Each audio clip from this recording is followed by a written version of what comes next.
All right. Well, we're back for another week of let's answer your questions and see how TC says Camber.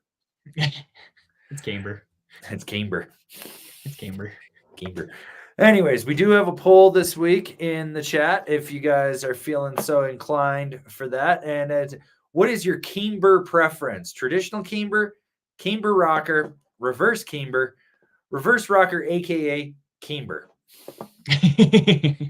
So feel free. It's down in the chat wherever it appears. If you want to answer that, we'll do that. But we're going to just try to get through here and take everyone's questions that we can and see where we end up in about 2 hours. Next week, though, the Wheel of Misfortune will return. Maybe with new stickers. I don't know. We'll see. I just ordered 825 new stickers and then about 70 feet of vinyl. So I'm excited. I'm going to be busy. Yeah. TC's going to be working again. So we got Michael Jackson. Uncle Averin, coming from a cam rocker profile Mercury, when transitioning to man camber, aeronaut, what are the most notable pros and notable cons, if any? Hashtag man camber for all. What do you got for this, man? I mean, if we're just talking those boards specifically, like you're definitely going to have, like, you're not taking runs off on the aeronaut like you are on the Mercury, where when you're getting into that turn, it wants to hold. You have to be aggressive getting into the turn, where on the Mercury, because of that rocker, you have that shorter zone in it for pretty much just contact, where you can just take it more mellow, not have to do quite as much.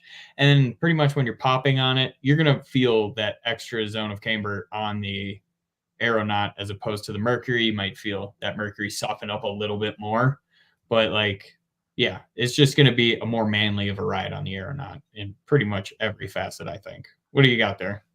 No, I mean, you're basically going back to using your traditional contact points out at the tips. So you're effectively steering more from your hips and driving more from your hips to really get everything, instead of bringing it underfoot and riding it like a skateboard with more ankle steering. You're pushing your weight out to do it. That's the big thing. Most people, when they transition from cam rocker to camber, they end up eating shit because they hook up their nose or their tail because they're not used to that. They're used to having it disengage closer underfoot, so it's out there a little further. So you really just want to pay attention to how you're engaging, disengaging, weighting, and unweighting that board.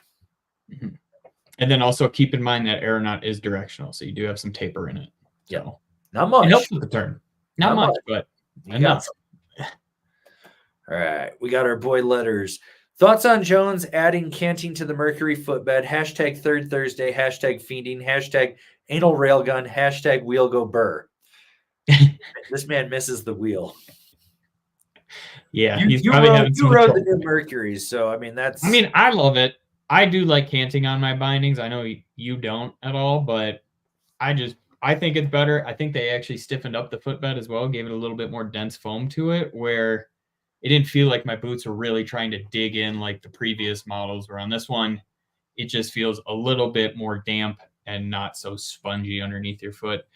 Did I really notice the canting a whole lot? Not a bunch, but like you still notice it a little bit, where I can widen my stance. Like if I can't get it exact when I'm testing it on boards, I can still widen it a little bit and not really feel that extra 1/2 or 3/4 inch like width on it. Where if I had the flat ones, I could definitely feel my boots trying to dig in to the inside of the binding. I mean, some bindings you feel the canting and some bindings you don't. Also comes down to how wide your stance is or how narrow too. That's true. Yeah. But yeah, I think they did a good job on it, where like what is it? Battalion has that denser foam footbed, or that? Yeah, where you can like feel it on certain footbeds, where you can actually feel that canting if it is super dense on there, or just a hard footbed like on the old Ride stuff was really aggressive. Yeah, you could feel back when they sent you 2 different footbeds. Yeah, and do what you want. The old Rome stuff, you could feel it. The newer stuff, I'm like, I get on it, I'm like, I don't really feel this canting. The old K2 stuff I used to too. Now you're like, oh, okay. That foam kind of just flexes in and you don't notice it as much. So, yep. All right. Oh, wait, let's see. We skipped one here. We got Rough for Niseko Side Country Trees and Groomers taking a 57 wide ride deep fake already, but was looking at renting from another from a rhythm board shop. Would you pick the Hovercraft 2.0? Yes. Surfer? Yes. A Gentum stick if you want the experience, or an elevated Surfcraft? No. Fuck that brand. Fuck that brand. I don't even acknowledge they exist. Somebody else in the made chat said that too. a reverse tapered snowboard. No, like have fun with that. Shit's I mean, I think fucktards. I think the first two are great choices. I don't know a lot about Gentum sticks or anything. So I've seen them in thing with Gentum is like they have really cool shapes. They're gonna really let you go out and surf wide open snow. The quality can be questionable. Yeah, I've heard with the handmade ones, like if you over press it or anything, you're gonna crack that glass top sheet. And like it's not just cracking the glass top sheet. You can separate the core and the sidewall too. Oh, really? It does that? That happened to my friend Alan's ex-wife. They bought a manta ray, I think it was a manta ray at least. They went into Milo on a Wednesday right when they opened, and we're like, hey, we're heading to Pow Mau. We need a POW board. They're like, hey, we got this. We'll give you 50% off or whatever because we're trying to blow it out. So he bought it, went up, and on her second lap, she butt checked, and there was just like, it wasn't even an icy mogul. It was just like a soft mogul. She hit it, and she's not an aggressive rider by any means. It flexed right around it and just cracked the top sheet and separated the sidewall, and I guess the core was starting to go. And that was on the second lap of that thing, and they took it back, and the guys at Milo were really cool about it. They're like, you just bought this. And he's like, yeah, any other time I would have been like, this is my fault. But he goes, this is just stupid. And they looked at it and they're like, yeah, this shouldn't have happened. And they're like, we've seen this before, I guess. So yeah, we had one of them in Evo when I worked there. Beautiful board, but like flexing into it, it made me pretty nervous actually. When I was like pressing it, it wasn't just hearing fiberglass like relaxing or like getting broken in. It was like, oh, something might break here actually. Like, and it wasn't even hard flex into the board. It was like, it's one of those ones where you flex it and you're like, that's not the epoxy in the fiberglass cracking. That's the epoxy separating from something. And you're like, yeah. And you're like, oh, okay. But those first two options, I mean, flip a coin, I would think. I would almost put them more towards the surfer than the hovercraft. Just based lighter on snow, the surfer is going to be better. It's also torsionally softer. They made that board a lot softer for this year, and so it's really going to excel in that lighter snow. The hovercraft, if you're going and it's a little warmer, more humid, and that snow's a little heavier, yes, that'll blast right through it. But yeah. So, all right, we got B-Sims. Can you settle a debate for me? Are the Rome cleavers just a little underpowered to get the full potential out of boards like the Ride Commissioner or the Arbor Candle Rain? Hashtag wheel go burr. Hashtag spin for slim. Hashtag is it winter yet? No, that binding's fine. Yeah. Fine. Yeah, that full wrap, I was thinking that would be totally fine on a Commissioner. I wouldn't worry about it. Like I would put it on either of those.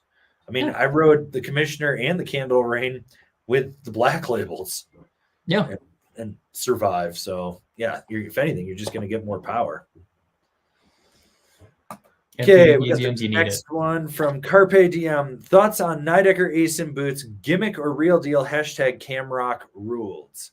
I'm down with Asim wrap. Like, if you look at a boot over time that has BOA, you'll notice that if you've ridden them a long time, they start to almost turn asymmetrical because the cable will pull one way from the way it's flexing and stuff in there. You know, Asim laced boots make sense to me. I think more companies should be doing it. So.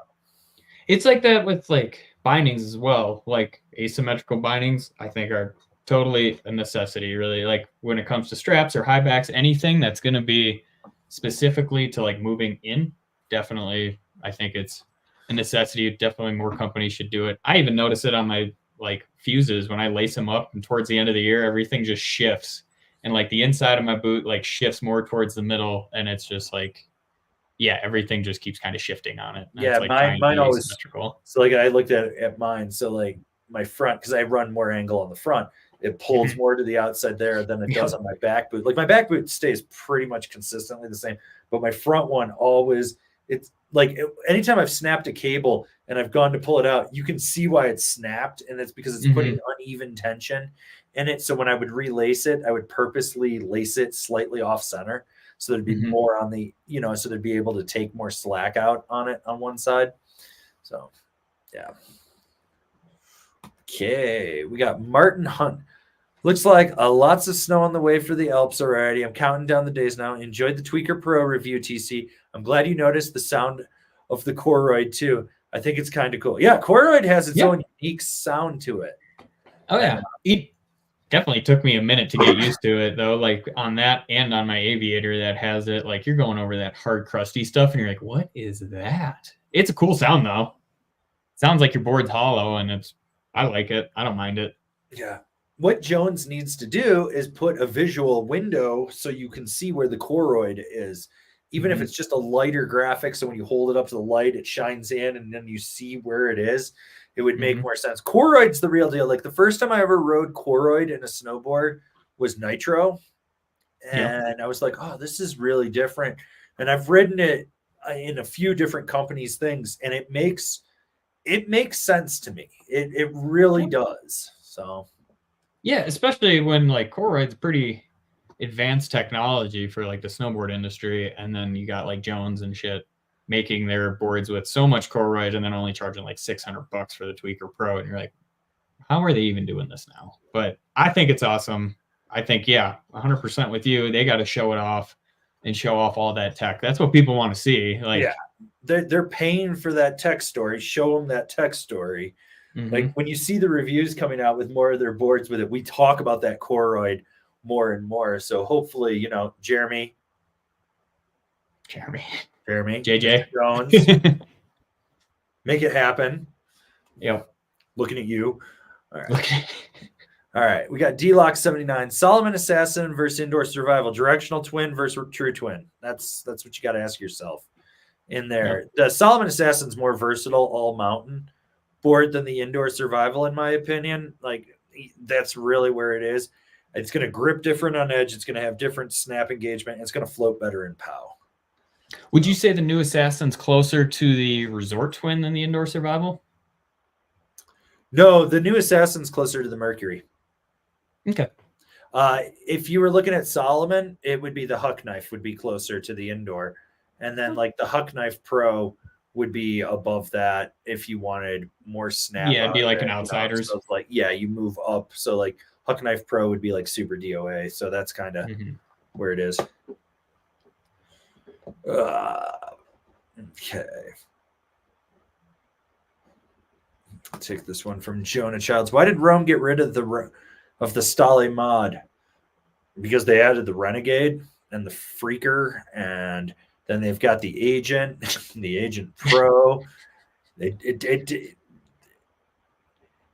got the Stale Cruiser, and you got the Stale Fish.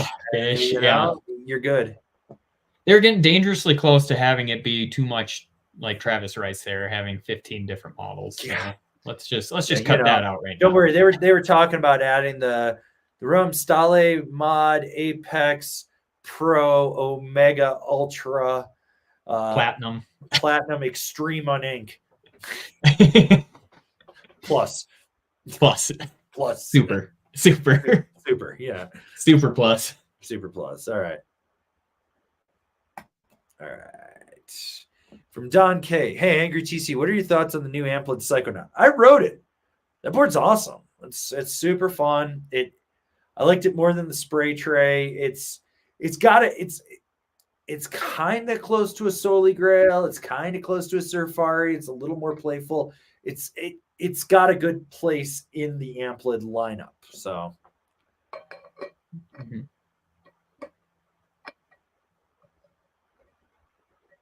Yeah.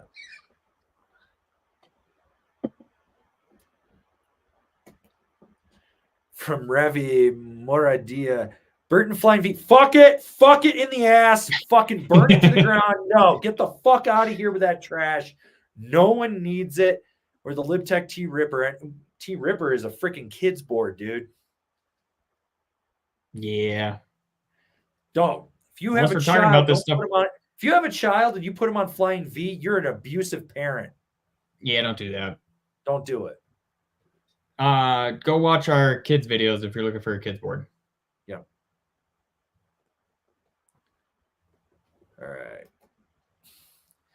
Snoopy Gray, what are your thoughts on the Black Snowboard to Death versus the Mega Merc? Both Capitas. Mega Merc's all mountain freestyle, and the Black Snowboard to Death is a freeride board. I mean, they're opposite ends of the spectrum there. It's just, yeah, I mean, if you want all mountain freestyle with a ton of snap and a fast pace, yeah, Mega Merc's great. Mm-hmm. It's great, versatile board. But if you're looking to freeride, you go with the Black Snowboard to Death. Yeah. So, yeah.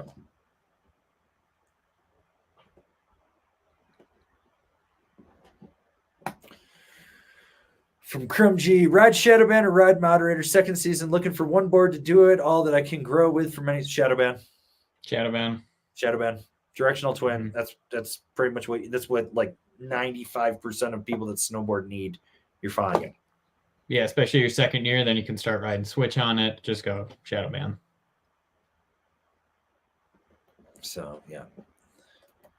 All right, we got Cameron Holmrest. Has Authentic Brands killed DC snowboarding? Looks like no new outerwear or boots for 24-25. That's kind of the word on the street. Like, I think they're still making boards in Austria for one account. And I do believe that they have boots, just not in the US anymore. Oh, really? I think it might be Japan. That makes sense. Might be wrong. But yeah, they're basically... You know, the funny thing was like 15 years ago, 12 years ago, 15 years ago, something like that, when we still had the website, I wrote an article about how they were going to kill off DC snow, and everyone said I was insane. And then over the next 3 years, they slowly just started. They bled it up. It was a little early to the party on that one, but it's a big freaking pat on my back now to be like, yeah, I fucking told you they were going to do this. Yeah, I mean, once Torgstein was off their decks, I think that was the end of it. Like, I mean, he was their main pro in my eyes. Like, the only reason people really wanted DC shit. I rode the 156 like twice because we had one in the shop. That board sucked nuts. Was it the Media Blitz? Oh, no, you mean the model, the 56. Yeah, the 56. That was a 156. Yeah, I never rode that one. No dampening. The was really good, and the PB&J was good the last few years when they were Camber. But they had some good boards. The problem was sometimes they'd have a good designer and sometimes they wouldn't have a good designer. And then when it came to their boots, like if you're a beginner, you know, you're a 10-day-a-year rider, they were great. They were soft. But if you were anyone serious at riding, you would just eat those things alive. Yeah. Like, I think my little brother went through 3 pairs in one season and just kept warrantying them. He's like, yeah, I'm going to get like 30 days out of these. No, I put the Travis Rice boot on and flexed that thing, and it was like my toe touched my shin. It was so soft, and they called it like an 8 out of 10 or something. I was like, whose world is this? An 8 out of 10? How does Travis ride this thing? They also had really high cuffs. Yeah. Like, I put on the T Rice in a 10, and I swear to God, it was right under my knee. And I was like, what the hell? The only other boot that I ever put on that felt like that was the first year Adidas. And the guy that designed those was the former boot designer for DC. Oh, yeah. He likes high cuffs. Well, I don't think he was actually a snowboarder. I remember seeing him at a demo day, and I kept looking at this guy going, I don't think he snowboards. I think he thinks he snowboards, but he doesn't snowboard. Like, dude was like 100 pounds overweight. So, yeah, I think DC is done. Yeah, that's it. It's not a bad thing, in my opinion. No, honestly, if I was a shop that carried DC, I would go look at the Flux boots. Well, you know what's funny about that is that they're like out of business now in the US pretty much, but they made step-on boots. Like the last year I worked at Evo, they licensed it out to DC, and I was surprised. Yeah. But yeah, Flux boot. If I carried DC as a shop, I'd go look at Flux for boots. Surprisingly better quality than people think. All right. From Vincent Tornambe. Have you tried the new Yes Basic? Did you ride that? Did I get that? Who rode that? I didn't get the Nothing's basic. changed, right? I don't think so. I think they kept the basic. Yeah, it's nothing changed in that one.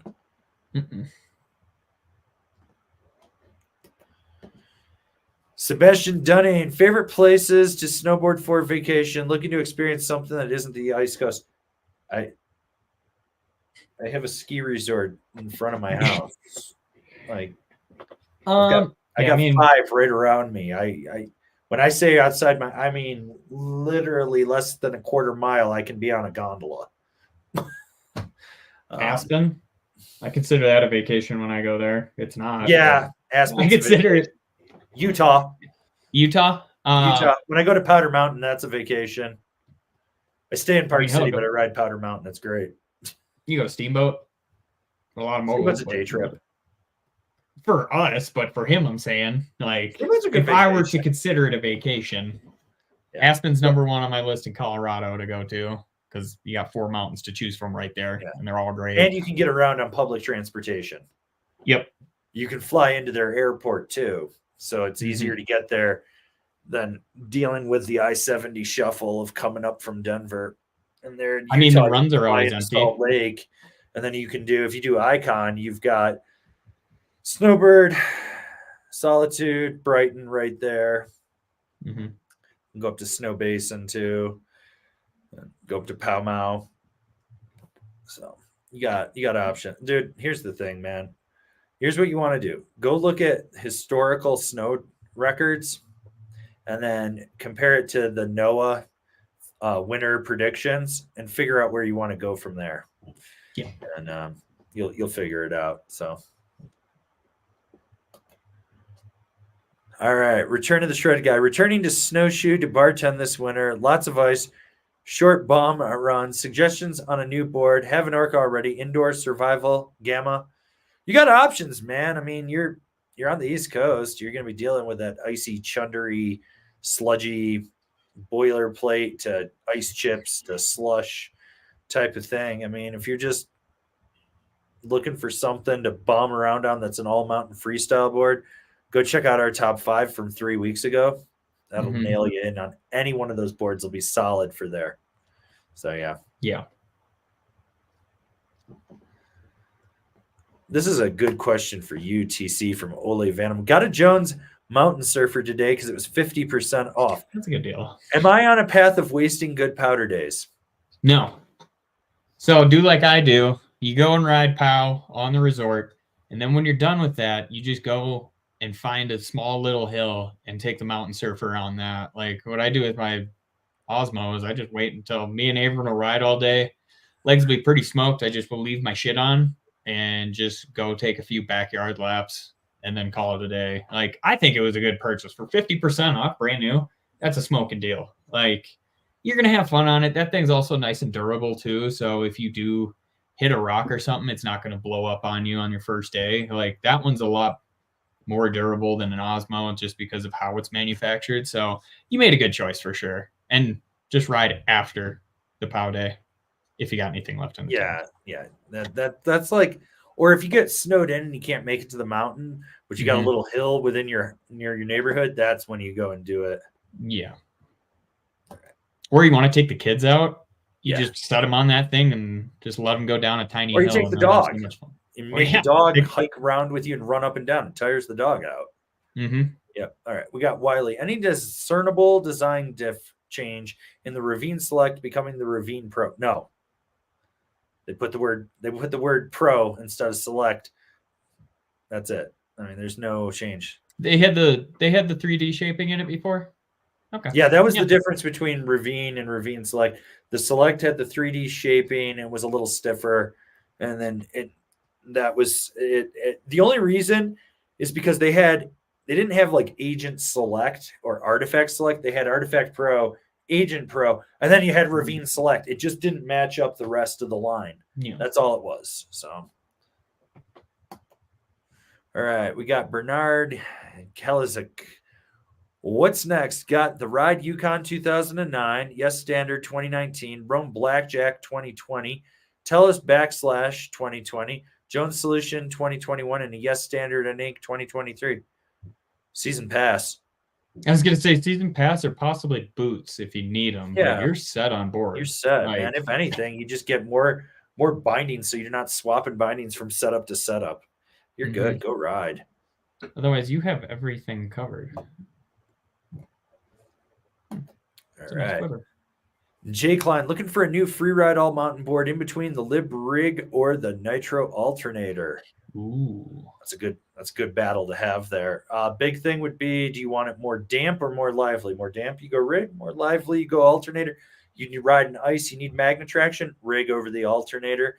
You want full camber versus, I mean, the rig, it's not C3 anymore. It's directional cam. I think that's what they call it. It's the directional cam rocker. It's got that early rise in the nose, like that rocker in there. So you ask yourself if you want that rocker in the nose with that setback camber is going to be a little easier in powder versus the full camber, the alternator. So that's it. But yeah. All right. We got Jack Marshall. Just bought a Ride Algorithm 160 and a 161 wide. Is it better for landing jumps to have a wide size board, easier on the knees and back? You're going to get more float. It's going to be more stable. I mean, yeah. If you're a size 9, no, you don't need a wide. If you're a size 10, you're on the cusp. If you're an 11, go for it. Yeah. And I would say if you're a 9, I would not recommend the 61. But, pretty much everything you said there. Yeah.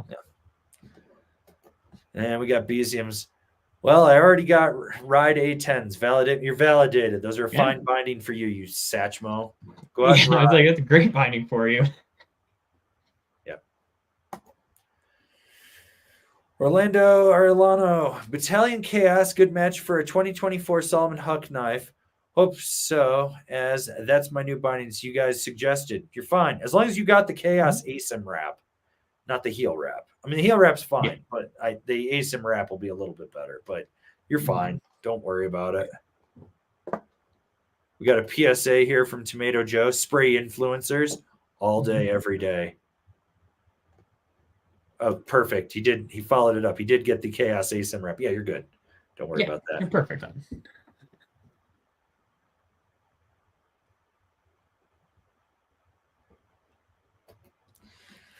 Wake up. Because I'm older, I didn't grow up with reverse or 3BT.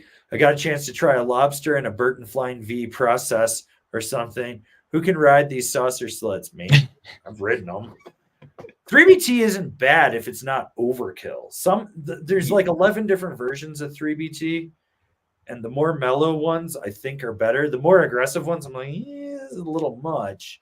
It has its place. I mean, my favorite of the 3BT is on the Beyond Metals. Like where it's past the contact. That's my favorite. That's the best. That's the best one because you get the benefit of a 3D shaping without losing too much edge bite. And sometimes on those super aggressive ones with the 3BT, you'll like feel it almost rock because of how different that base is, where you can actually feel like that leverage point pretty much because of it. And you're like, oh, that was weird. Like it's not engaging. And all of a sudden you feel it turn and it's like, oh, okay. Yeah, well, that's the thing is like it depends on how big the flat spot is. So if it's really narrow but really abrupt, teeter-totter. If it's a little more flat and you're like pressing or something, you're fine on it. It's so hit or miss with that. But like the new Chameleon, the Surfer, the Beyond Metals, the Fun Kink, the Evil Twin to an extent, those are all solid. Like those all feel good. So. All right. We got Francesco Neri, Capita Kazu versus the Mercury. Take it away. You've ridden both. Yeah, I mean, Kazu is definitely going to be that more Freeride like board, where the Mercury is going to be that all mountain freestyle type thing. And yes, you can do like pretty much freestyle Freeride on the Kazu, but it's a way different ride where it's more aggressive. You're going to feel that camber more in that board, where on the Mercury, like I said before, you could take laps off. You got that huge rocker zone in it, where on the Kazu, they did make it an easier ride in the new version of it, but it's still going to be that more aggressive board with less of a side cut. So when you do get on the edge, it holds that edge. Just takes a little bit more to actually get on edge. So think of like a half pipe board where it's got a super long drawn out side cut. That thing wants to just track straight. Like even when you're on edge, it still wants to track straight and not get super twitchy. Where the Mercury has a little bit more of a smaller radius on it. So it will be a little bit easier to get on edge and just turn a little bit sharper, a little bit faster on it. But yeah, Kazu's going to definitely be more aggressive. If you're not in a strong intermediate to advanced, not going to work. I don't know. Or you're not going to work on it. I'm just sitting here. I don't know what to do with my hands. We got to get you on that one this year. You're right. Like, I mean, that's the thing. If you're going a little more free ride, I would go with the Kazu. More all mountain freestyle, go with the Mercury. He'll be fine. All right. So we got our Rainer 00. I have an Amplid data and a Yes Y. I want to add either an excavator or an Almanac to the Quiver for tree riding. What board would you replace? And if so, what board would you replace it with and why? So realistically, I'd probably just keep what you have and say go ride. But if you want that shiny new, I would probably say rather than replace something, get the Almanac because it fits between what those two boards are. It's going to ride only mildly smaller as you downsize on it. It's not as aggressive. Like the excavator is too close to that Y that you have. It's definitely stiffer than the data, but like the Almanac fits between those two. And it would be like a little bit more all-mount versatile. And then you'd have 3 boards to really choose from because then you could make the Y more of a dedicated carver, in my opinion, because the data is so friggin' goddamn soft. Actually, if anything, I'd probably just get rid of the data and get the Almanac, and that would be me. But that's what I would do. I know you haven't ridden any of those boards, so you're like kind of. All right, we got Daniel Naranjo looking for bibs for a big guy, 3XL or 4XL. Any recommendations? Air Blaster? 32, maybe?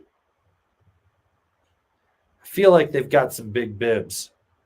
Yeah, Air Blaster has the biggest bibs that I've seen. I haven't had 32 bibs in my presence, really. So, but Air Blaster, I fit into a size small bib, like, and it fits me perfectly. So, like, 3X for a big guy on Air Blaster, you'll be fine. They got plenty of room in the gut if you need it for strapping in, that sort of thing. Yep. But they make them big.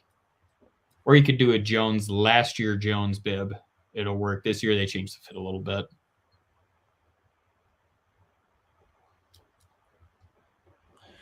Take this one from Milo. I enjoyed the boot breakdown on the new battalion boots. It reminded me of TC doing his first few reviews. A bit awkward, but plenty of good info. How many more do we get from y'all this season? There's 2 more battalion, 4 nitros, 5 or 6 rides, 1 K2 that I know of. Hopefully going to try to get more. Supposedly I'm getting 4 or 5 vans and 4 or 5 32 boots. Not sure what's going on with Salomon right now, but I think that's going to be 3 or 4 boots there. And then not sure what's going on with Rome. They don't have stuff to send me just yet. So I hit them up 2 weeks ago. So next week I've got to hit them up. And then I'm not sure what's going on with Nidecker either. So that. But speaking of boots, did anyone see the new adaptive boot that Salomon just put out? No, what? You didn't see that? So they put out it's designed to work in conjunction with a prosthetic leg, all in one. It's an actual snowboard boot. So it's like got a shell, but it's hollow, so it flexes different and stuff. They've been prototyping it, but it's for adaptives. And I was looking at that and I go, I think this is the future. Like all these people, I've had people coming at me the last week being like, Clues are going to be great for adaptive people. And I was like, no, they're not. Fuck off. And I was like, this might actually be the real answer. So I was looking at that. That's rad. Yeah. So I kind of want to talk to Eli about that, even though I don't know shit about adaptive, but I might reach out to homie that works with Sean G. Steve. Yeah, Steve. Steve's the man. Steve is the man, but Steve's got a below the knee amputation. He does. So Steve would be the man for us to do a video with that on. So I kind of want to talk to him about it next time I see him and be like, yeah, hey, what can you tell me about this? Like sit it down, maybe do a video with him because I know he competes in the adaptive, Mhm. so that would be really cool. But yeah, boot breakdowns. The only reason those things were awkward was I was supposed to have more time with that boot. Like I was supposed to have 2 more months with that boot, those boots to work with it. And then the rep called and was like, hey, I need those back in 24 hours. And then he was like, hey, by the way, I need those back by like 10 a.m. tomorrow. And I was like, it's fucking 3 in the afternoon, dude. I had to film 3 boot breakdowns, 5 how to set up videos, and 3 reviews in a 3-hour time period. I had to, so that's why they're so awkward. I didn't get the time I needed with them. Like, that sucked. Because, like, if I'd had the actual time, I would have done it. That was literally like, well, I guess we're going to get into it. Because I was supposed to film those in May, and I had to get those back in April, like early April. Like, yeah. So that was a whole thing. All right. From Space Monkey, did either of you ride the Outsiders board from Capita? No, because it hasn't changed according to them. Mm-hmm. That's what they told me. So, all right. We got Coach Rich. Have a pick your line on ink and a standard ink. Just picked up the new unink bindings. Should I keep my first gen ultras on one or use the 2 base plates and just swap the uninks between them? Your call. You know what you like. Because the kingpins, because you can pull out the kingpin. Yeah. You know, that's what he's talking about. So you can just keep it, pull the kingpin. Oh, yeah. Boom. Well, I was like, ultras, what the hell? Yeah, the Union Ultras is like, it's your call, man. I'm leaving that with you. But I love the unink binding, though. But, yeah.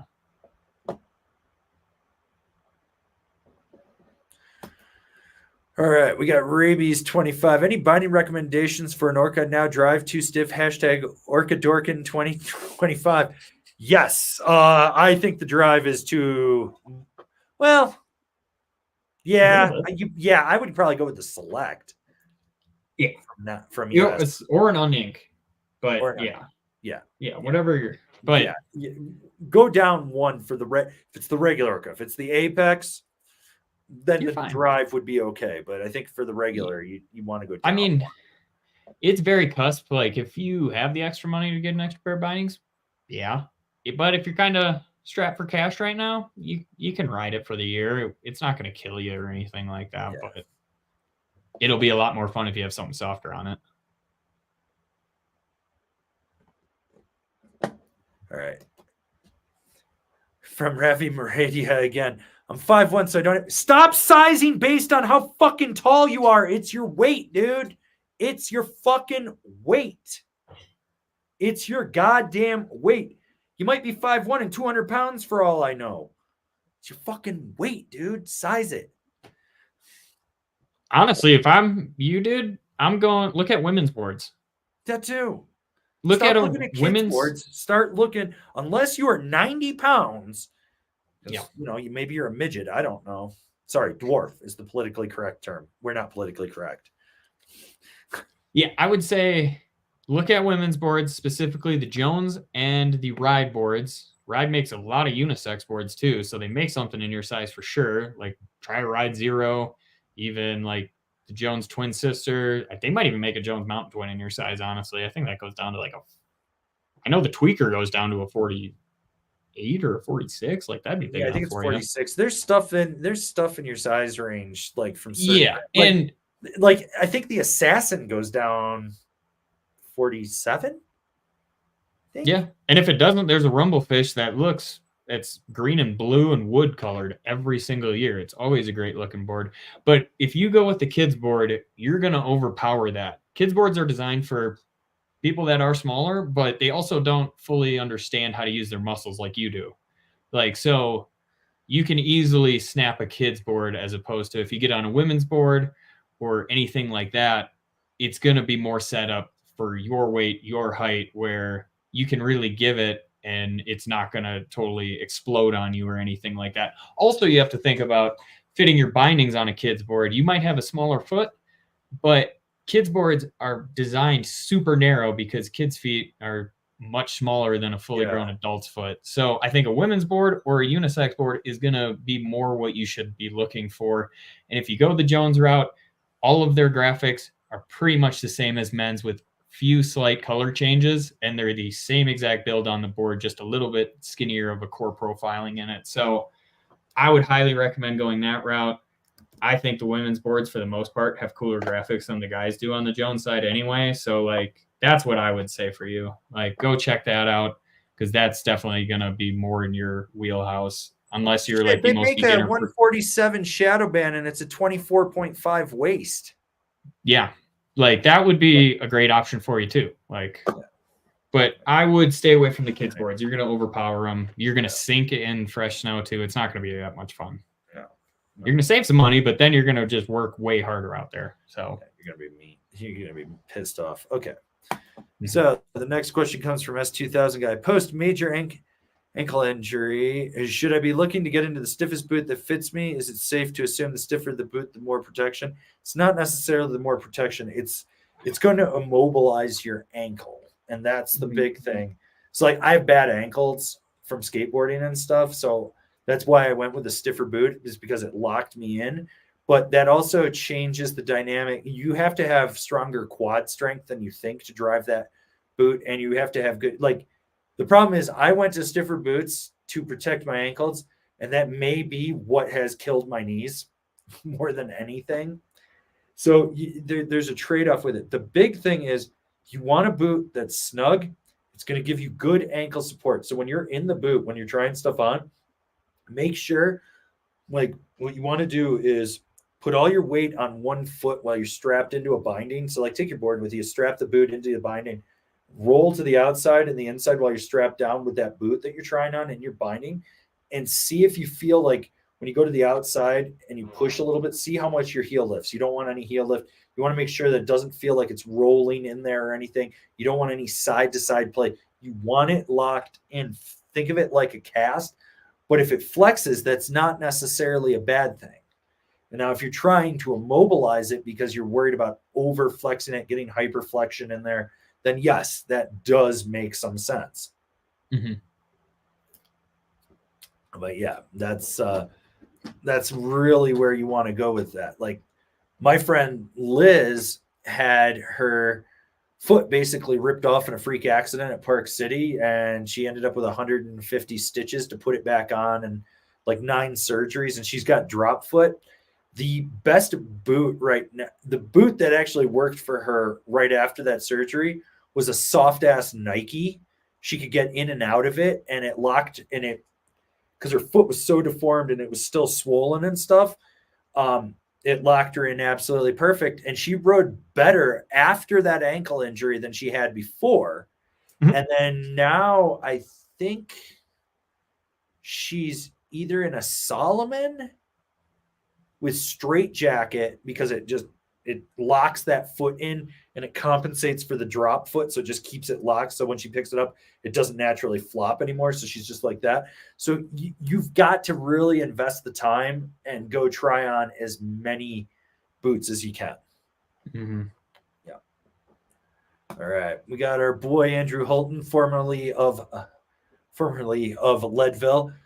What's up, boys? Now that I moved 2,000 miles from Summit County, where should I plan a shred trip to? Cover where I potentially have compasses, or just plan something new? Suggestions? I mean, you know what you like and you know where you've been. So coming back, it's like dating an old girlfriend. You know what you're getting. It's consistent. But if you're in a position to try something new, go try something new, man. Mm-hmm. You know, like, I believe you ended up down at the beach taking care of your mom, is what I heard. So if that's the case in California, maybe you shoot up the coast, go ride some coastal snow, you know, go up to Tahoe or go up to Oregon, or maybe go to Idaho or Washington or something. Check that out, you know, see what's out there. This is a great question from Isaacs. Is that an Aviator 2.0 behind you? Yes. Yeah. Also, do you think a beginner can ride this kind of? No. I wouldn't recommend it. That's for sure. You're a beginner. Camber directional fucking Rally Cat. Yeah. If you want that board, get a Rally Cat, because it's the same profile just a lot softer. Is the bear back? I had a bear shit on my porch last night. I woke up and I let the dog out this morning. And there's 4 piles of crap on my porch. I was like, what the hell is this? Didn't even wake the dog up. It just came up on the porch and shit. I was like, so she's been on edge today. It's been pretty funny. So yeah, but Rally Cat, or if you want to push yourself a little bit more than a Rally Cat, go with the Mountain Twin. Wait until you get to an intermediate or above to ride that board, because that full camber and everything on it, it's going to put you in your place real quick if you don't know what you're doing.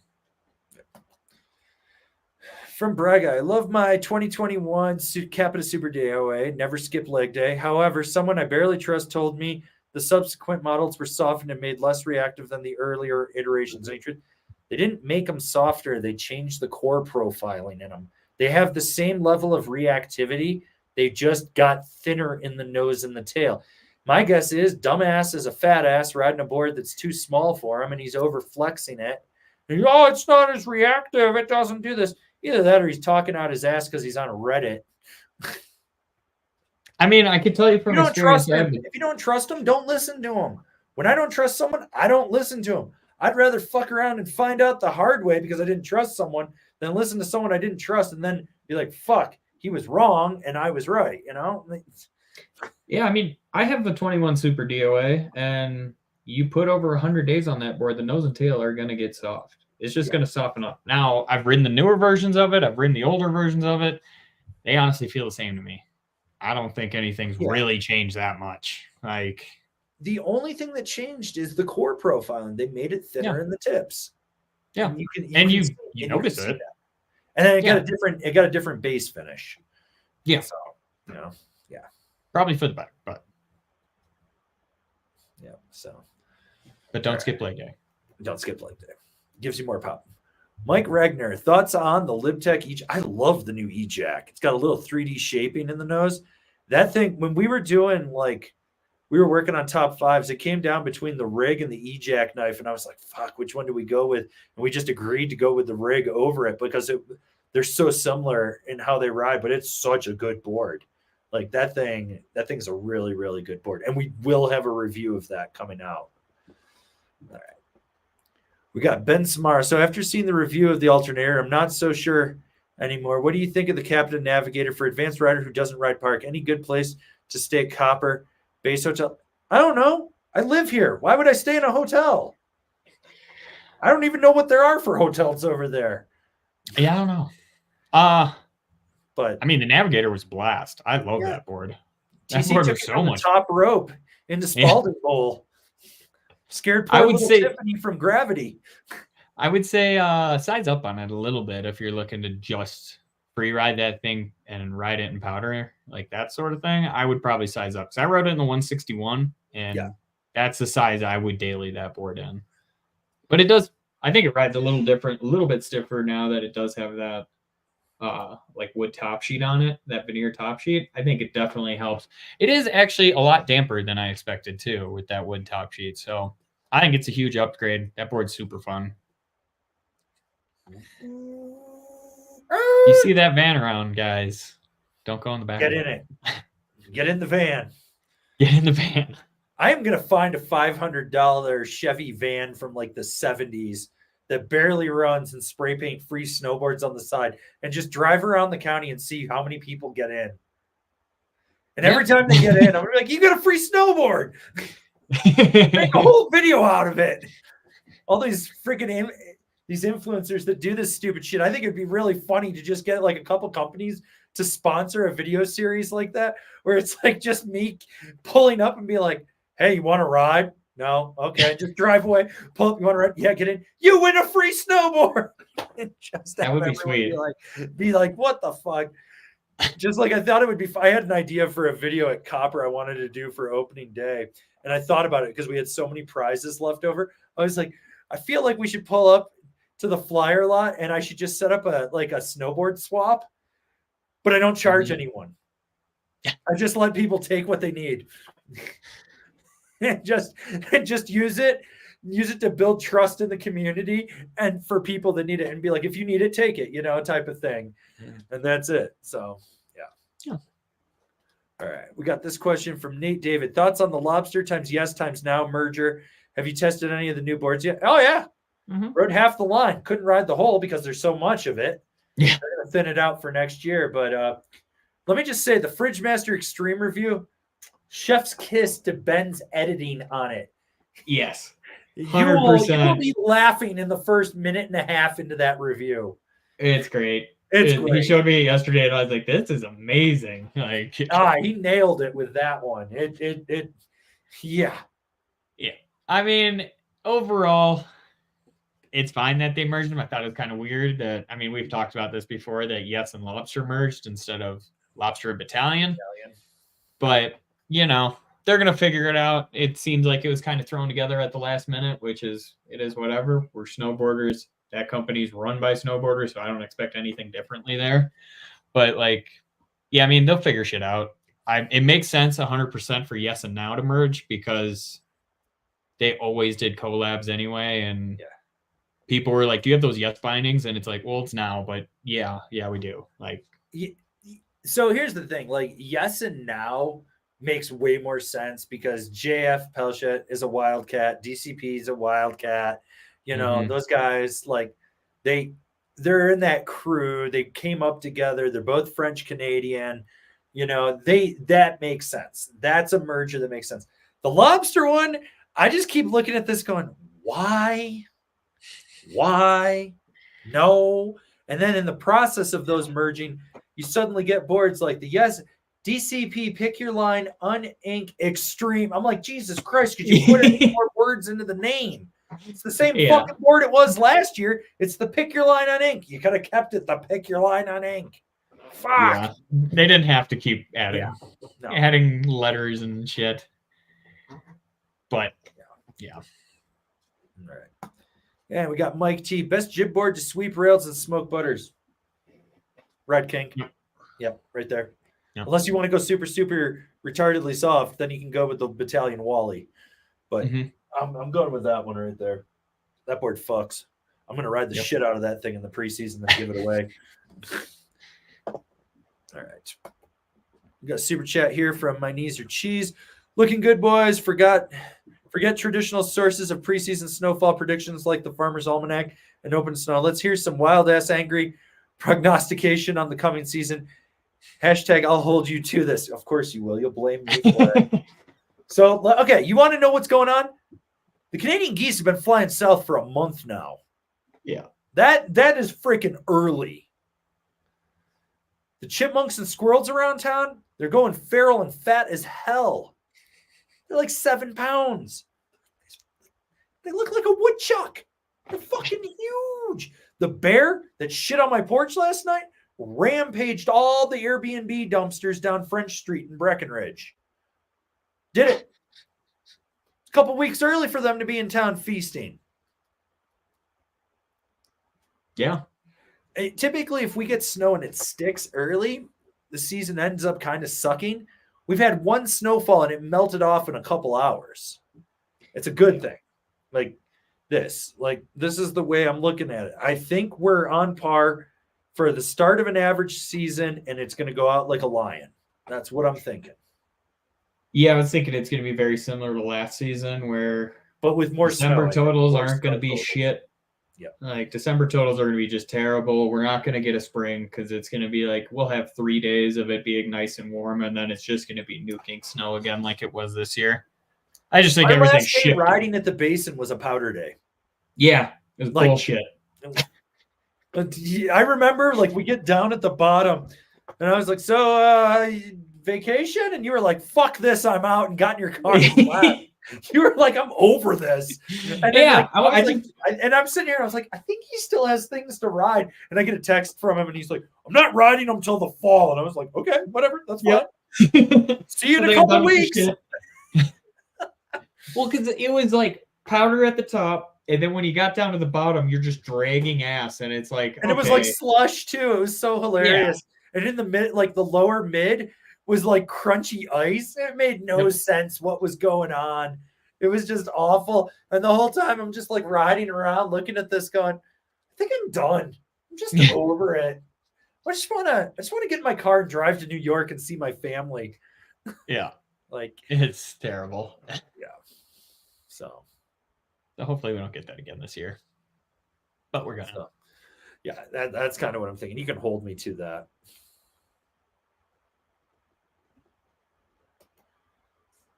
Donald Zuramp, I bought a Flying V as a beginner. Will I regret it? Yes. Yeah. Yeah. Yeah. Maybe not this year, but next year probably. Joe Gunn, C7 doesn't exist. C8 exists, or C9. C9 is no more and merged into the C8 for a bench warmer. Just riding groomers, turning straight airs on medium jumps. I'd slap a C8 on it. It'll match up to the flex. I mean, unless you can find last year's C9, but C8, they pretty much just merged them together. If you find a C7, let me know. I'd like to see it. Yeah. All right. So we got this question from Yes. If you could get any board from Jones for free and compliment an Endeavor Pioneer and a Capita Mega Mercury, what board would be? Storm Chaser. Or if I was going more specialized, Free Carver 6000. Mm-hmm. Yeah, those would be the two that I would look at. What about you? Jones Hovercraft 2.0. Just because I really like that board. Otherwise, yeah, I think you're kind of I would go the 9000. But it depends on where you ride. If you have wide open runs, go 9000. Well, if I was in Aspen, I'd be on the 9000 all goddamn day. Is that where I need to be able to turn around the fucktards. That's true. That's true. I need to be able to hook a 90-degree turn at the last minute and know that the edge is going to hold. Yep. It's okay. The 9000 review is coming up soon. I think that's might be a week from Monday. Might be next Monday. I don't know. I just scheduled. No, it's a week from Monday. I just scheduled that. So we're moving about 2 weeks out on reviews right now for scheduling. I wish we were further out. I'm slowly starting to get ready to schedule stuff for October. So that's feeling pretty good. All right. But yeah, that new Storm Chaser, though, the way with the redesign, it's better on a groomer if you need to get around the resort, which is nice. Mm-hmm. And it still floats and pow. I had a good day on that thing. All right. From Gwen Collin, what do you think of the updated Falcor? They fucking crushed it with that thing. I hate the old Falcor. I'll be honest with you. I think it's one of the worst bindings. It's right up there with the Force Classic. Two bindings I absolutely fucking hate. The Falcor is the only binding. Yeah, I'm pretty sure it was a Falcor. It's the only binding I almost threw in a dumpster mid-mountain at Steamboat. I was so pissed off at it. I almost took it off the board and was going to sit on the board and ride it from 4 points all the way to the base area. Just sit on it. Fuck it. If I die, I die. I don't even care. That's how much I did not like that binding. But the new one, that heel strap is insane. You don't feel it when it cradles around you. It locks down. And then that binding has power, but it's surfy where you need it. So like you get power toe to heel, but laterally you get a lot of play out of it. That review is coming up next week. Yeah, I think it drops next Saturday. And then I've also got a video on how to set them up too. Sick. All right. Orlando Arellano, have you ever ridden a Santa Cruz board? I learned to ride park on a walker board. Oh, yeah. The whole reason I do snowboard reviews is because of the Santa Cruz Panther Ply. Fuck that thing. Fuck it. Fucking, I was working in a shop. We were carrying Santa Cruz. I think it was the second year we were carrying them, and I didn't work there the year before. The rep came in. I talked to him, told him what I was looking for. He sold me on the 57.5 Santa Cruz Panther Ply. And I was like, okay, I think this is the board I'm going to get. I bought that board. And I promptly rode it, and I absolutely fucking hated it. And I traded it for a cheeseburger. And my friend has it mounted to the roof of his garage. Because and he's like, I love that board. And I was like, you don't know a good board if it bites you in the ass. Dude rides a Banana Magic or something like that. Oh, God. Yeah, I know.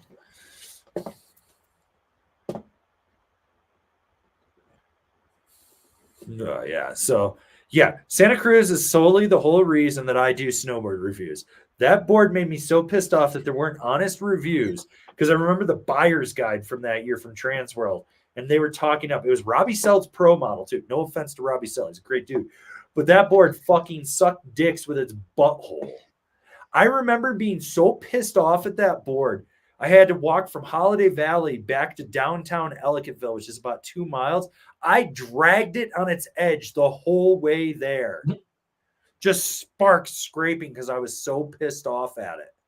Because I hated that thing so goddamn much. Yeah, so yeah.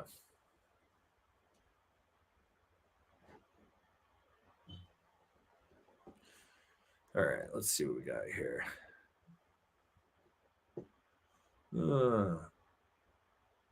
Okay, let's see. Blazenzy, any difference in the Capita Mega Merc this year? Notice there's $100 increase in price. Yeah, they tweaked the bass tune on it and something in the internals with the 3D shaping. It rides very similar to the old one.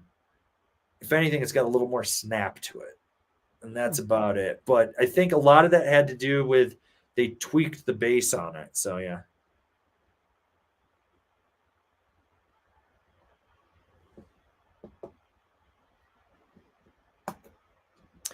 Skate Crisis. Hi, I'm hesitating between an Amplid Morning Glory 160 or a Nidecker Beta APX 162. Any thoughts? Bigger boot. You just want to cruise, rip carves, and kind of do it all. Morning Glory in there. You want a little more freestyle focus in something that's kind of directional, and you want something that's going to have a little more snap out of it. Beta APX. That's it. You can't go wrong with either of them. So, yeah.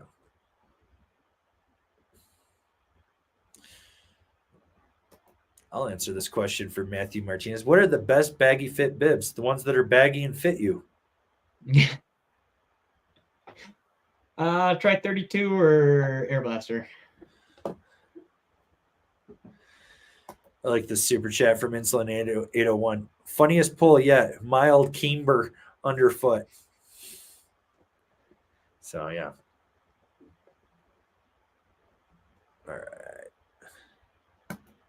All right, we got Junheng Zhao. Ideally an Aviator 2.0 and really love the dampy, snappy, powerful ride. It doesn't float well in lower angle, and it's too hard to turn in trees. Looking for a Freeride board recommendations. You want something that's either directional cam rocker, so it's got more setback in it. It's going to give you a little more power. And if you're looking for something that's good float and lower angle and tight trees, I'd look at a Storm Chaser personally, or a Mind Expander from Jones. Yeah. Those would be the two. Yeah. Like if you went the Jones route. If you're looking at something else, maybe a Salomon 6 stick, but that might not be damp enough for you. So maybe like a Salomon Fish instead in there. Yeah, that board's fun. Rome Ravine Select. That's another good one. What do you have for this person? I was thinking of just a flagship, just in case you wanted just the Freeride and it was like you could still set it back on those powder or on the powder stance if you really need it for that low angle stuff. It's going to be nice and damp with that veneer top sheet. You could look at that. You could also look at the Capita Navigator. That Ride Moderator too comes to mind. Yeah, Ride Moderator for sure. Just because, I don't think you need anything too crazy stiff, really. Like something nice and snappy would be good. Like the Moderator, or what would I do? But I was thinking a Passport, but I don't think a Passport's going to do well in that more flat stuff. If you keep your speed, but in that situation, if you're worried about the Passport not doing that, I mean, you're kind of right. You have to kind of keep your speed in that situation. Yeah, which isn't hard with that board because it does keep its speed well, but it wouldn't be my first choice. Like maybe an Almanac instead, where it's just super short and easy to get in those tight trees and you can just wiggle right through. Or even like no, never mind. I was going to say War Pig, but I was like, I don't think that's enough for you if you want something nice and snappy. Super Pig. Super big, yeah. Yeah. That'll be easy enough to turn in the trees because of how, depending on how big your boot is, though. Yeah. You got a tiny boot, that's not going to work. You're not going to like it. All right. We got this question from Charles. Regular Dancehall felt a little bit too soft for me. Should I bump up to the 54 Dancehall Pro or go with the K2 Almanac? Looking forward to ride more all mountain, but still be my board to take into the park. Get the Almanac. In that situation, get the Almanac. I think that's where you're going to be. You're going to be far happier with that over the Dancehall Pro. So.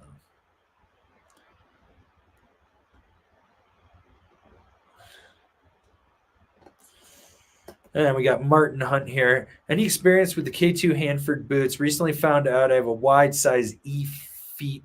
That explains 15 plus years of foot pain when riding. I don't think they're actually designed for a size E width. You're going to have to heat mold them, and you might have to slit the outside of the liner to get the most out of it. You're going to want a good aftermarket insole in there. But as always, the best boot is the one that fits your foot and fits your needs. Yeah. Pretty much what I know about that boot is 2 years ago when I worked at Evo, people love that boot because it is the dual zone boa on it.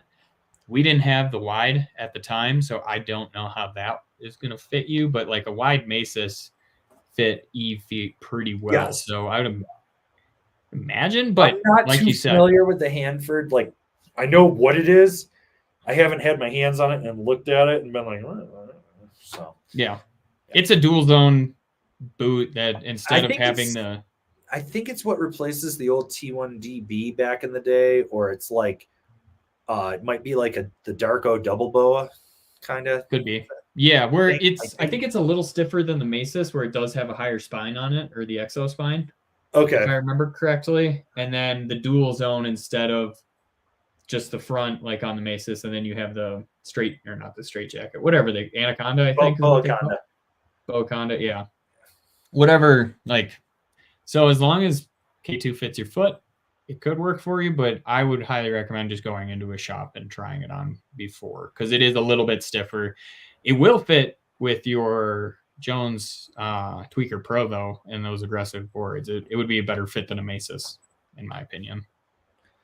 This question is awesome from Allie, which I hope she got her sticker pack because I dropped it in the mail last week. Worst board for a beginner. Say you have someone you hate asking for gear recommendations. How do you ensure misery? Ride Commissioner? Yeah, that was exact board I was thinking. We get it for 50% off right now if you know where to look. I was like, yep. Stiff, aggressive, camber with an aggressive side cut. Like, and if you really like, they want something new, that's what you got to do. You got to find the most aggressive thing you can find that like only certain people are going to want to ride, and you put them on it. That's or an old Kazu. If you could find a 3-4-year-old Kazu, that board was full camber except for maybe this much in the nose. And then like no side cut on it, where you look at that thing and it's almost just straight down the side, and you're like, huh. You get on that thing and it just wants to go straight. Even if it's on edge, it still wanted to just track straight. And you're like, this is scary. Yeah. So either of those two boards would be great. Or a 203 BBC. Make them get a BBC. That would be hilarious. The 203 or a Doughboy. Or a Rad Air tanker. Or a Rad Air tanker. Just something stupid big. Big. Or you really want them to hate their life? Get them on a Berserker. That's just like pencil thin narrow. They will not be able to stand on that board. And it's got a ton of camber to it. Yeah. You just something with a really aggressive structure and edge to it too. Like, Megadeth. Have them get a Megadeth. Yeah. Megadeth. Have them click the link though. Yeah, click the link. We could totally use that $1,000 sale right there. Yeah. Make sure whatever they buy that they click the link. That's the way it is. And then, well, here's the main thing, Allie, is what you really want to do is you want them to hate it so much, but you also want that board. So make sure it's something that you like that's a little more aggressive. So when they hate their life, they got 2 broken wrists and they want to sell that thing, you can buy it for dirt cheap. And now you got yourself a brand new board that's been ridden one day. Yep. All right. We got our boy Gorbathy, the master of ceremonies for Thirsty Thursday, which is February 20th, 2025 at Ski Cooper.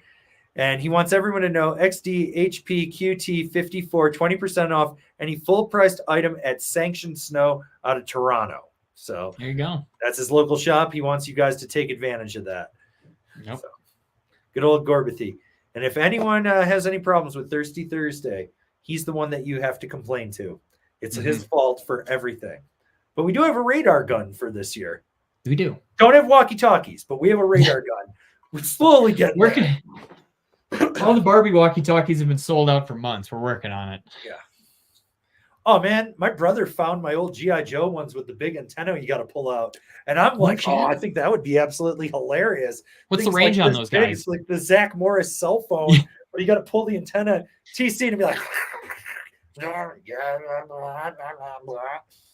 what's the range on those things? 25 feet. Ooh, okay. I don't know. Like, we're going to have to get something a little better, I think, but we'll figure it out.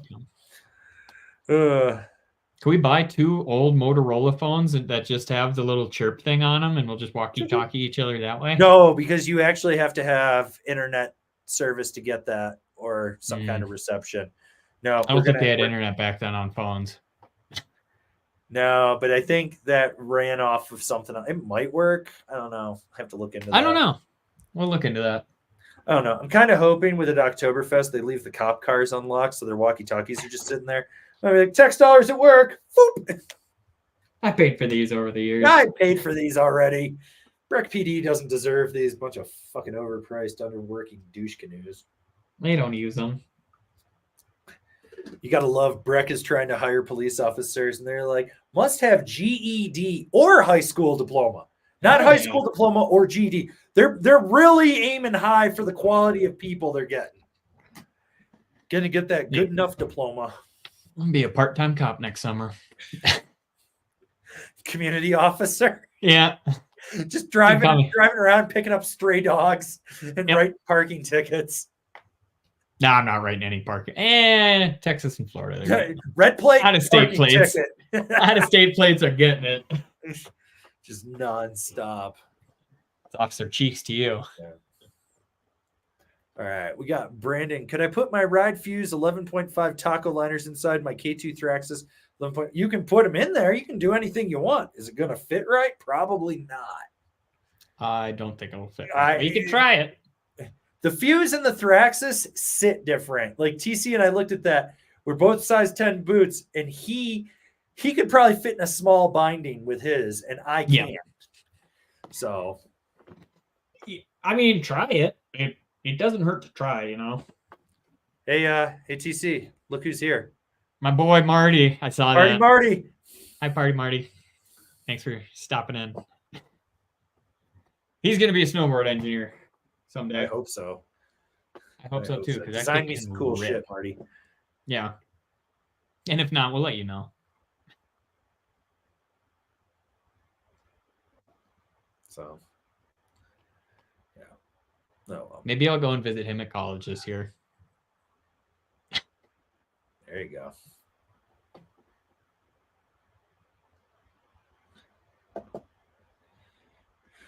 All right. From letters, let Baroness eat the squirrels or Gluckhouse. My dog has bloodlust. She will eat things. Dude, there was a magpie chirping at her again the other day. Fucking almost grabbed it right out of the tree. I was just going to spike it off the ground and then let her eat it.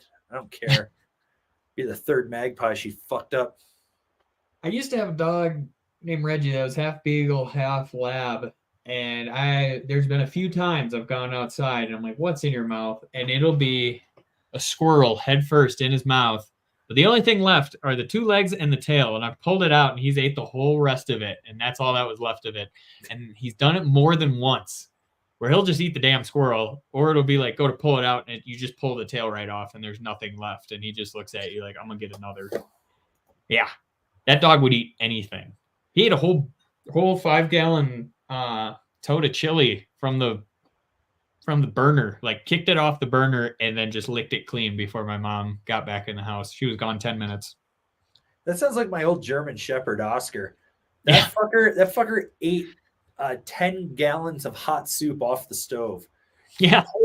He pulled a steak off of a grill and singed so he had these grill lines down his nose for the rest of his life. I had to take him to the vet, and the vet's like, "What's that from?" And I was like, "You're not going to believe this." And she's like, "Did he cry?" And I was like, "No, he was just so excited to eat the goddamn steak. He didn't give a shit." And she's like, "He split his nose, like his nose like cracked. I had to constantly put like Vaseline and shit to keep it lubed so the skin wouldn't split." And there he ate 2 racks of ribs out of the trash, bones and all. Like, that dog was goddamn indestructible. Yeah, it's how Reggie was when I too. lived in Washington, he took off after a mountain lion and treed it. I was like, "What are you going to do now that you got it up there?" He was like trying to figure out how to climb the tree to get it.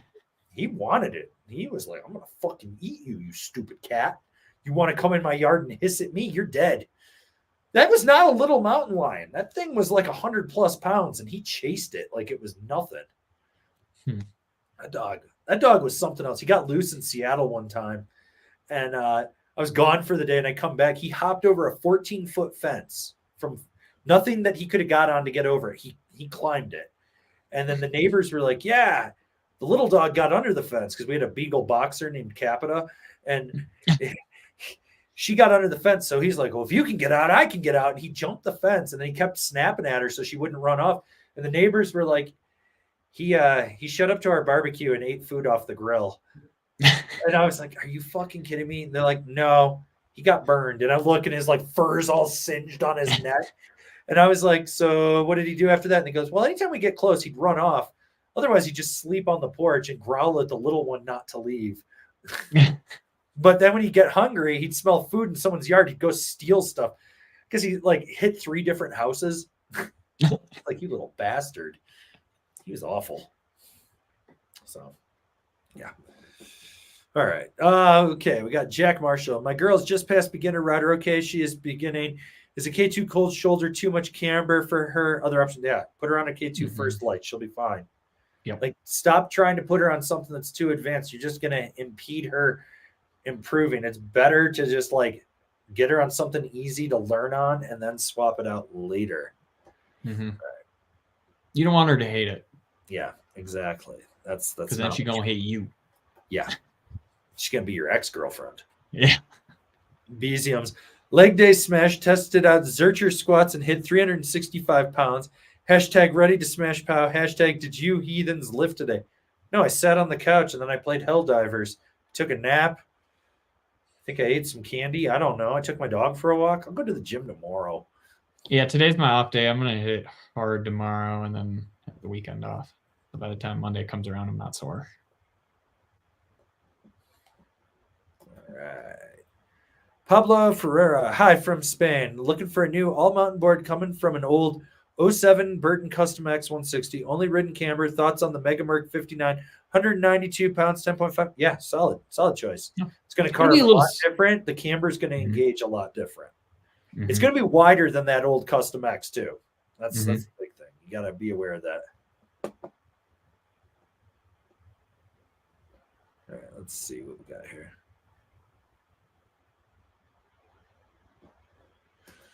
From Baggy, what snowboard setup would you get for the PS5 Pro price of $700? $700, man. I could do some fucking damage with that shit. God damn. $700? Shit. Yeah. You're giving me good options here. Is this board boot binding? Shit. I'm assuming. Okay, cool. Well, I got my Thraxis right out of the way. I'm going to go bump down to a set of Rome Vices because it's basically the black, the remedial black label, as I call it. I'll be fine with that. I can do that, and then I'm going to grab a Rome Warden. I'm good. How much are your boots? Actually, no, my boots are like $550.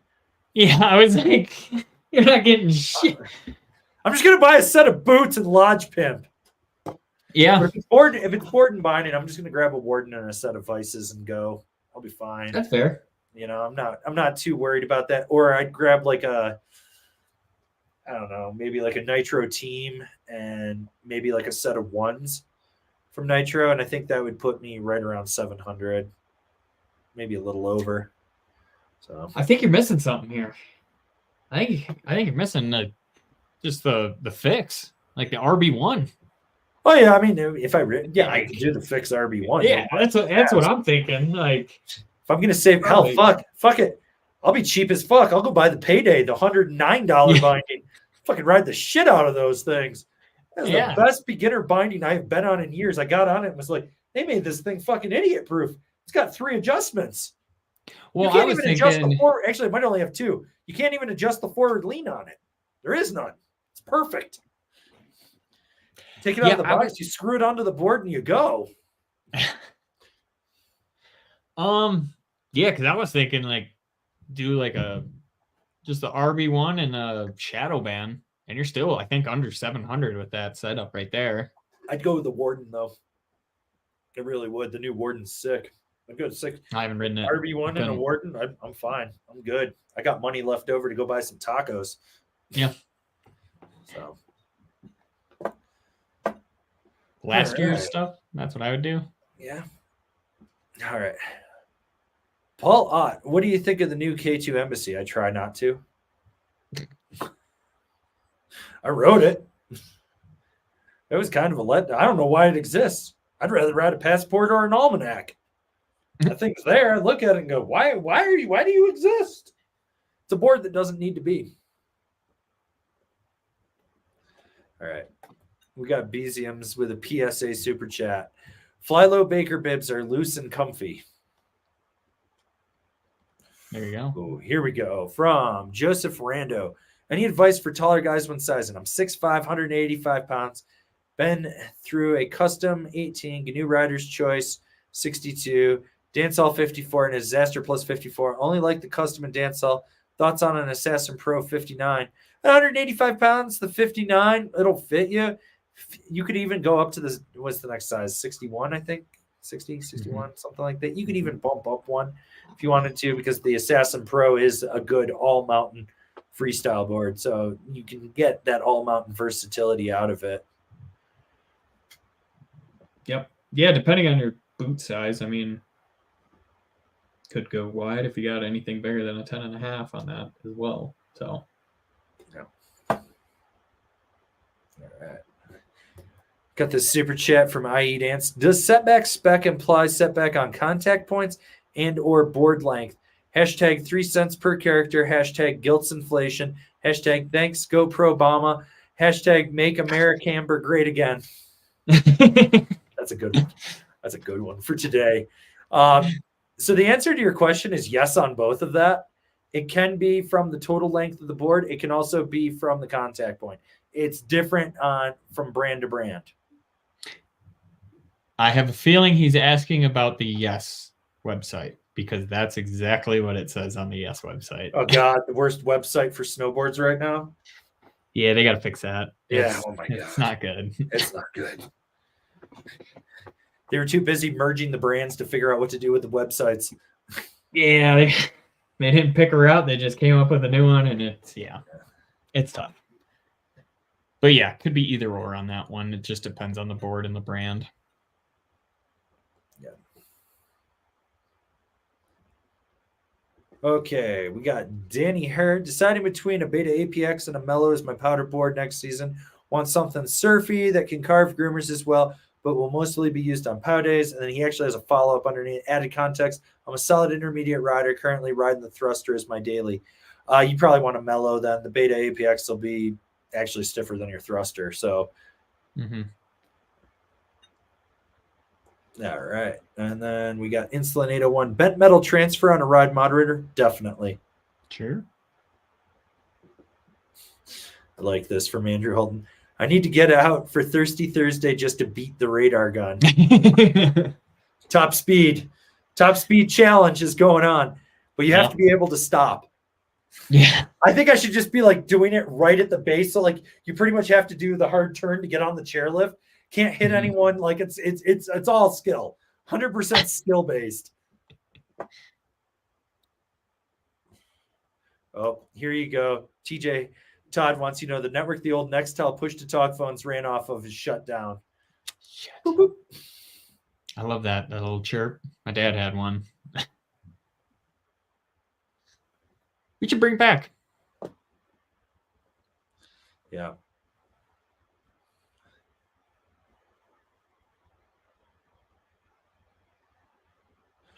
All right. So we got Jonathan Kosiana. Hey, Angry, it looks like Gorb's got the Wizard Stick 56 wide. I should be good on that ride. Normally use a 51, 54 for park, 140 pounds, 10 boot, or wide board, better sideways. You're more stable with the size 10. You're going to notice that if you're looking for this to be kind of your do everything board of one, you can do it at a 56. It's a little big at 140 pounds, but it's not going to kill you. Just you're going to have more. It's going to take a little more effort to swing it around. That's it. But it's going to be more stable. It's going to be faster. That's for sure. Mm-hmm.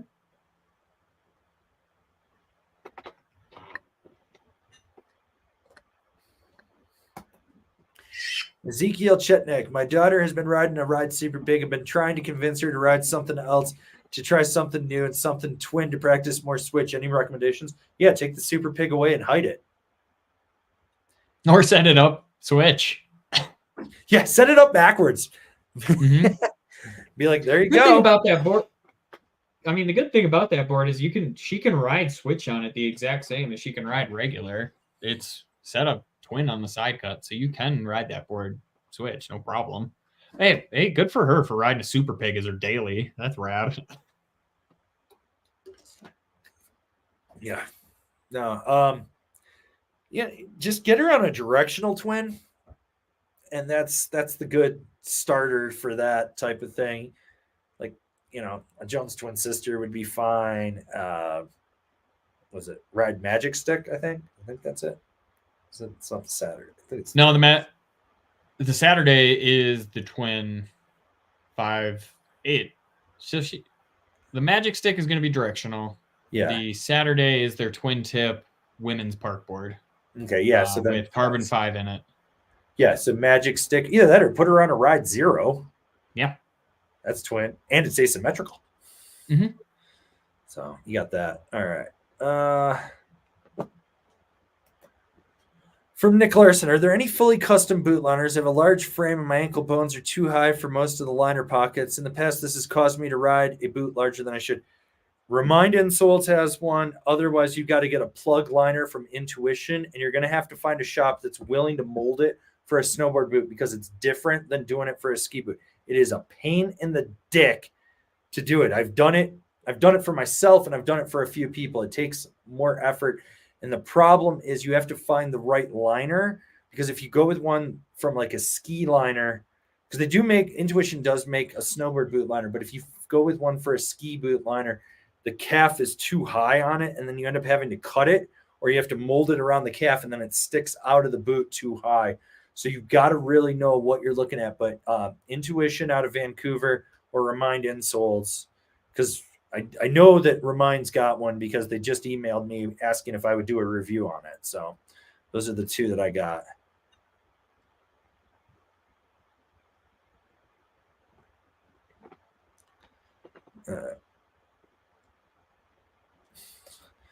From Listen Closely. Yo, I tuned in late. What boards do you recommend for buttering that's not the Battalion Wally? Red Kink. Mm-hmm. That's a good one right there. Maybe a Public Statement. Rome Artifact. Rome Gangplank. Yeah. Rome Party Mod. There's three more right there. I even like the Rome Agent because of that double kick tail on it. Like when you're buttering on it, it's got Artifact has double kick too. Yeah. So, and it's going to be a little softer in there too. Battalion Park Series, or not Battalion, Signal Park Series in there. Rally Cap? Yeah, oh my God, you can butter the fuck out of the Rally Cap, but no. Cool name. Very soft board. Rally Cap. In there. So, yeah, there's, let's see. World Peace by K2. K2 Geometric. Yeah. Dealer's choice on those two. Right there. Salomon Sleepwalker. You got anything from Public? I said the statement. or not Oh, statement, the general public. General public? Okay. Statement? General public, not the statement, the general public. Let's see what else. I'm trying to think. There's a bunch of shit out there that's like soft and playful. Razi Sawblade. Oh my god, you could butter the shit out of a Razi. Razi Ampage is another one, and that's kind of like midway. That's actually got a really good platform for buttering on because it's like wider, so you could do that as well. Yeah. Mm-hmm. Yeah.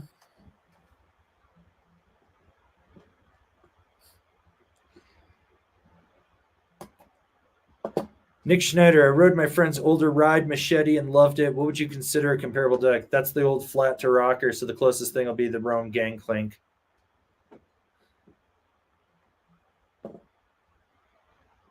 Yeah. All right, Martin Vestergaard. Do you think the 25 Storm Chaser will be a good board now that board fucks? I rode it. It's way better on a groomer now when you need to get around the mountain. It's more versatile. Nice. Ooh, I like this one from Insularity. Get free tickets for the local ski and snowboard expo near me. What question should I ask the Gilson booth reps on my way out? Why they didn't send a board by 5 p.m. Monday?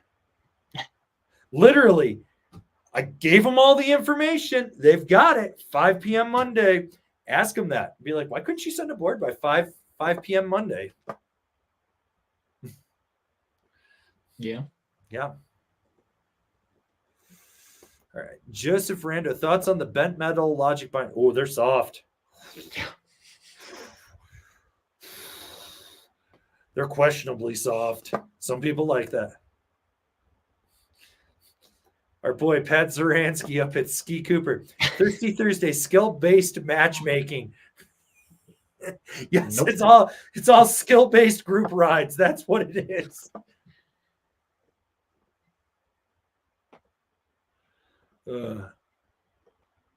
So that would be funny.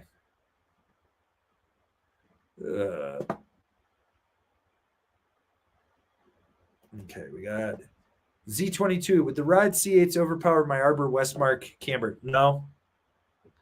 I don't think so. I mean, they're going to be more responsive than you think because of that new high back on them. But other than that, you're fine. Yeah.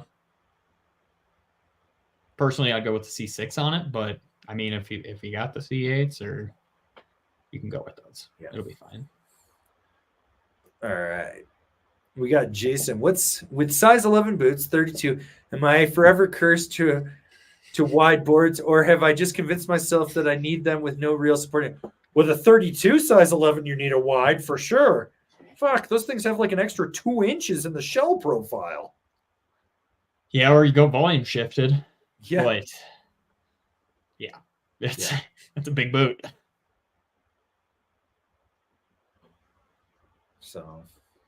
But yeah, you're correct. You need a wide for those boots. Yeah.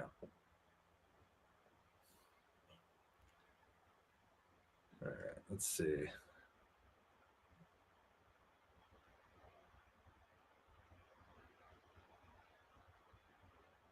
All right, well, I think we've kind of caught up to questions. So let's go check in on this poll here really quick. So what is your Camber preference? Traditional Camber, 45%. Camber rocker, 44%. That's really close. Reverse Camber, 3%. Reverse rocker, aka Camber, 8%. 269 votes. We're going to end that poll. And yeah, no, that was. I'm proud of you guys. I'm proud of you guys. You guys know the truth. It's all about Camber. Yeah, I'm proud of you. Yeah, Camber. All the Camber. All the Camber. It's a good Camber profile. Yeah, good old Camber. Mm-hmm. So, but if anyone's got any last minute questions, let's get them in here. Otherwise, we're going to wind it down early today. I know it's Thursday night. You guys got to go watch your foosball. Mm-hmm. Big game tonight, Oh, yeah. Your Buffalo Bills, actually. They're not mine. I do not claim anything from Buffalo except for the food. They got wing nuts. I've heard those are the best wings in the country. It's where it was invented. That's why it's the Buffalo wing. Yeah. But the question is, are you a Duff's or an Anchor Bar type of guy? I don't know what either of those are. Yeah, exactly. Actually, I guess we're getting an anchor bar down in Denver. They're like, oh, we're getting a Buffalo Original. And I'm looking at that going, oh, God, it's going to be like the anchor bar in the airport. No. Yeah, no. You know, so yeah. Yeah, so it's we do got a couple of questions. Oh yeah, we got a few last ones in there. So Joseph Rando, worst YouTube channel out there. Anything from the Paul brothers, I guess. I don't know. Those are pretty fucking trash. There's I shot speed, case not. Any of those douche canoes. Like, fuck those people. They're horrible, horrible people. I hope they all die. So yeah, I'm trying to think. I was like, who else is just terrible out there? Tim Pool. Yeah. Yeah. All right. Okay. So we got this one from Charles. Is the Rome Vice a good binding for the K2 Almanac or something different? Slap it on and go ride. You're fine.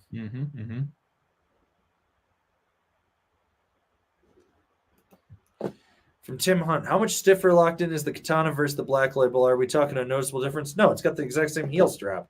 The only difference is in the Katana to the Black Label, it's the carbon-infused base and the Black Label. That's the difference underfoot. So it's a more responsive base. At that point, just buy the Katana Pro. So, yeah. Yeah.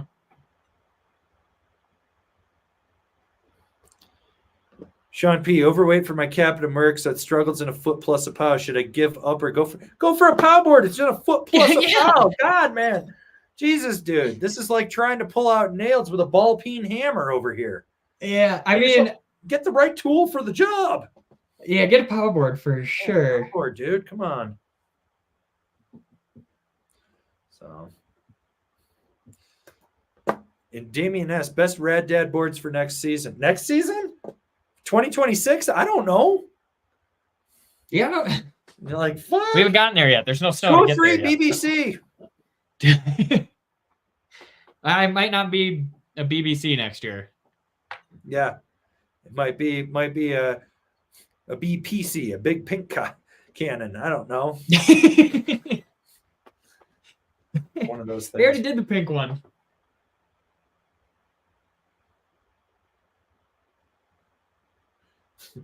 I love random texts from my brother, the auctioneer.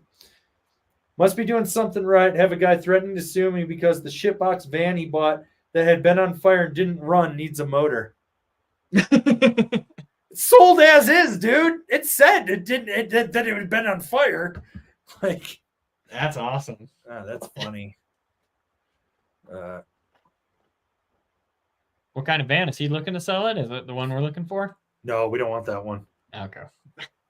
We could just tow it around behind the Volvo. Just get some tow straps. Yeah. All right, we'll take this one from Overmost. Have either of you guys rode New Mexico? No. Going for a week in February, multi-days in Taos, or should I check anywhere else out there? Well, if you're going to Taos, go up to Red River. It's like right there. It's a tiny little resort. You'll have some fun, but if you're going to Taos, bring a beacon probe shovel because they are very prone there. Yeah, Kachina Peak will slide. Mm-hmm. Yeah. All right, we got Barnes. I picked up a wired directive and the 24 Union Force bindings. Am I going to get fucked? No, you're gonna fuck. You're gonna have a good time. Yeah. Love that binding. Yeah. So, all right. Well, I think we answered everyone's questions for this week. So we'll be back next week. So will the Wheel of Misfortune, with or without prizes. Who knows? So we're gonna do that. Remember, videos dropping daily, reviews pretty much 10 a.m. every day on there. We got some other stuff that's going to be good for you. So make sure you check that out. We'll be back. We'll see you in another video. And yeah, anything else you want to add, sir? No, thanks, guys. All right. Just remember, check the cultural mystery link down below. And there's 2 video links, one from Videograss and one from Volcom. So go watch those teasers and get stoked. Snow season's coming, guys. Mm-hmm.